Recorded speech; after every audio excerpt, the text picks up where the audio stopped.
उम्मीद है आप सब लोग अच्छे होंगे। तो इस वीडियो में हम लोग बात करने वाले हैं रोजनमुंड अपचयन।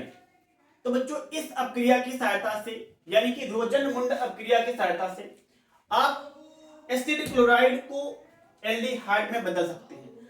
यह अपक्रिया एल्डिहाइड के निर्माण के लिए होती है। इससे आप कीटोन नहीं बना सकते हो। तो ध्यान से देखो बच्चों, पहले इसको हम लोग रीड करेंगे, इसके बाद में इसको समझ भी लेंगे। तो क्या होता है, ध्यान से देखो। वह अपक्रिया जिसमें एसिड क्लोराइड को पैलेडियम और BS4 उत्प्रेरक व उबलती हुई जाइलिन की उपस्थिति में हाइड्रोजन द्वारा आंशिक जल अपघटन करने से हमारे पास बच्चों एल्डिहाइड प्राप्त होती है। इसे ही हम लोग रोजनमुंड अपक्रिया कहते हैं। हाँ, रोजनमुंड अपक्रिया इसे हम लोग कहते हैं बच्चों। तो इंपॉर्टेंट अपक्रिया है, बोर्ड एग्जाम में लगभग हर बार पूछ ली जाती है। तो इसे ध्यान से देखो। इसकी ये रिएक्शन होती है।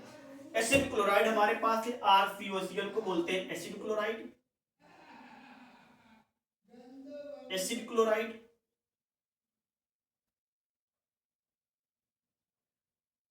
बच्चों, एसिड क्लोराइड को बहुत सारी किताबों में इसे एसिल क्लोराइड भी बोलते हैं, एसिल क्लोराइड। तो आप इसे एसिड क्लोराइड बोल सकते हो, या आप इसे एसिड अगर बोलना चाहते हो तो वो भी बोल सकते हो। क्या होता है, जब एसिड क्लोराइड को हाइड्रोजन के साथ और इन कंडीशन पर गर्म करते हैं तो हमारे पास एल्डिहाइड बनती है। तो बच्चों, कैसे होती है रिएक्शन, ध्यान से देखो। तो हम लोग पहले ये हमारे पास जो R होता है एल्किल ग्रुप होता है।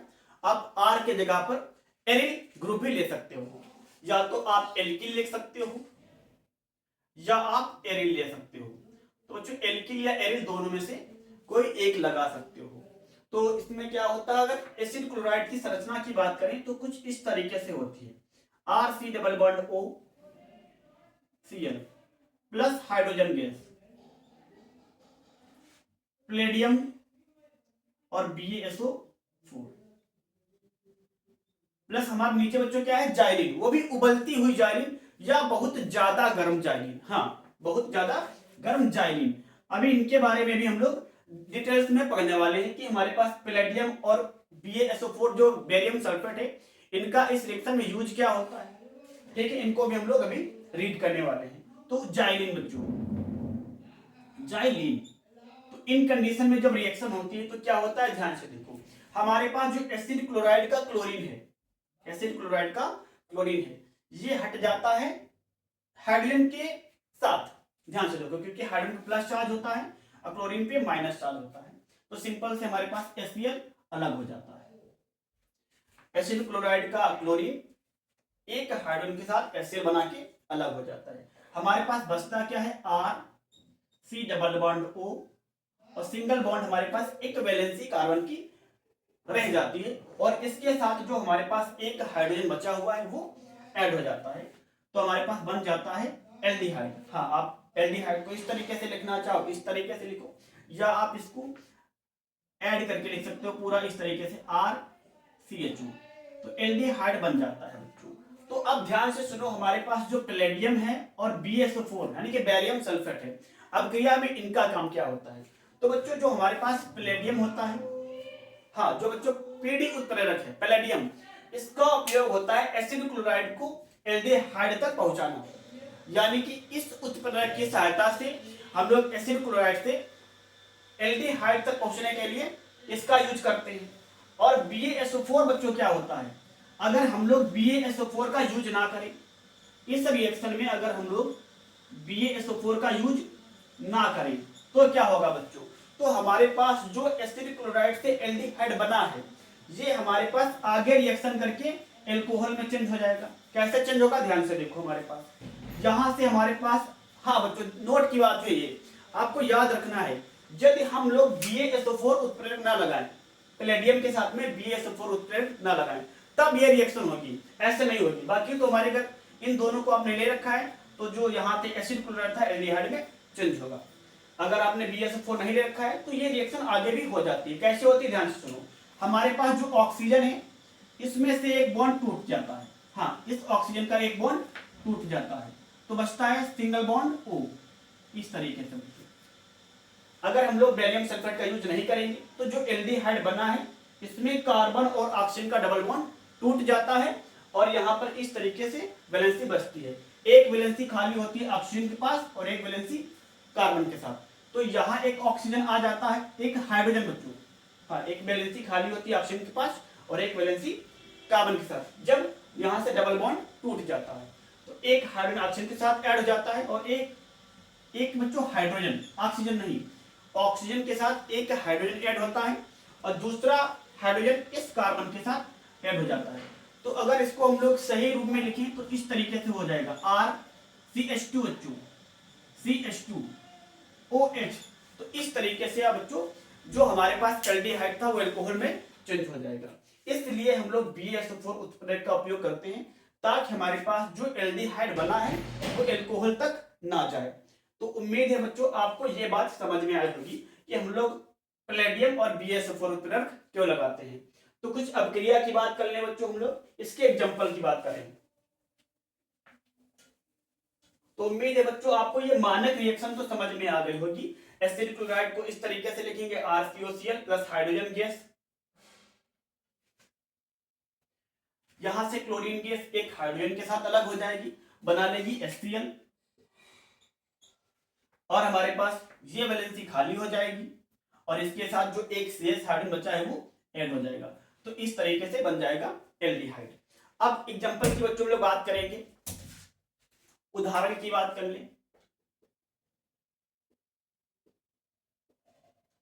तो बच्चों क्या होता है जान लो, आप यहाँ पे जो हमारे पास एल्किल है, चाहे आप एक कार्बन का एल्किल CH3 ले सकते हैं मेथिल, यानी कि आप C2H5 ले सकते हैं एथिल, या आप C6AR यानी कि जो हमारे पास, अगर आप एल्किल समूह नहीं लेना चाहते हैं तो AR यानी कि C6H5 का यूज कर सकते हैं। तो हम तो फिलहाल यहां पर बच्चों CH3 लेने वाले हैं। तो CH3 COCl एसिटिल क्लोराइड बच्चों, इसका नाम होता है एसिटिल क्लोराइड, एसिटिल क्लोराइड। अगर आप इसकी संरचना बनाना चाहते हो तो बिल्कुल सेम उसी तरीके से होगी, यहां पे डबल बॉन्ड O और यहां पे Cl। तो उसी तरीके से बिल्कुल सेम रिएक्शन होगी हाइड्रोजन के साथ, सेम कंडीशन पे।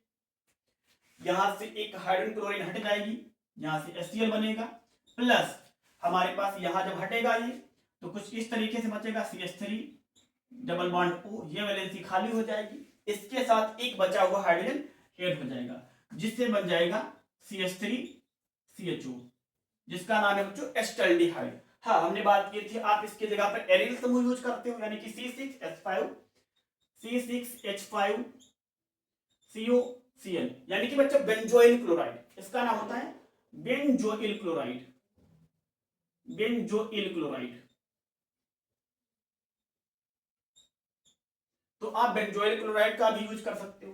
इसको जब गर्म करोगे आप हाइड्रोजन के साथ, सेम कंडीशन पे रिएक्शन होगी, पैलेडियम और BSO4 उबलती हुई जाइलिन या बहुत गर्म जाइलिन।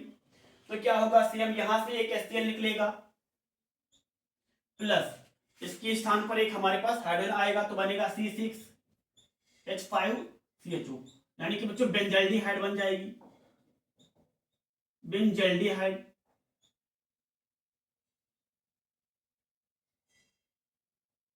हाँ उसी तरीके से बच्चों सिंपल है, C6H5 C double bond OCl, यहां से Cl हटेगा, H के साथ HCl बन जाएगा और इसकी वैलेंसी बच्चों क्या हो जाएगी, खाली हो जाएगी और इसके स्थान पर H जुड़ जाएगा। तो उसी तरीके से आप बना सकते हो जैसे आपने एल्किल यानी कि एसिटिल क्लोराइड में किया था या यहाँ पे किया था, हर जगह वही होता है। अब बात कर ले बच्चों हमारे पास जो जाइलिन होती है इसका फार्मूला क्या होता है।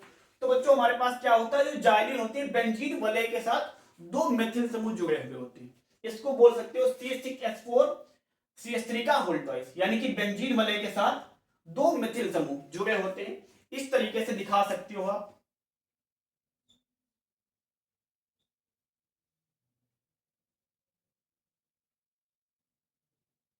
ये जाइलिन का फार्मूला होता है, लेकिन एक ही नहीं जाइलिन होती, आर्थोजाइलिन होती है बच्चों, मेटाजाइलिन होती है और पैराजाइलिन होती है। क्योंकि आप बेंजीन के बारे में जानते हो, बेंजीन के इस सिरे को हम लोग आर्थो बोलते हैं और इस सिरे को मेटा और इस सिरे को पैरा बोलते हैं। तो बच्चों आर्थोजाइलिन होती है, इसका नाम है आर्थोजाइलिन। अगर यही हमारे पास CH3 मेटा पोजीशन पर लगा हो तो इसको हम लोग बोलेंगे मेटाजाइलिन। ये देखा हमारे पास यही CH3 पैरा पे लगा हो तो उसको बोल देंगे हम लोग पैराजाइलिन। इसका एक नाम और होता है, जैसे आप जानते हो बेंजीन को इस तरीके से नाम दिया गया है, 1 2 3 4 5 6।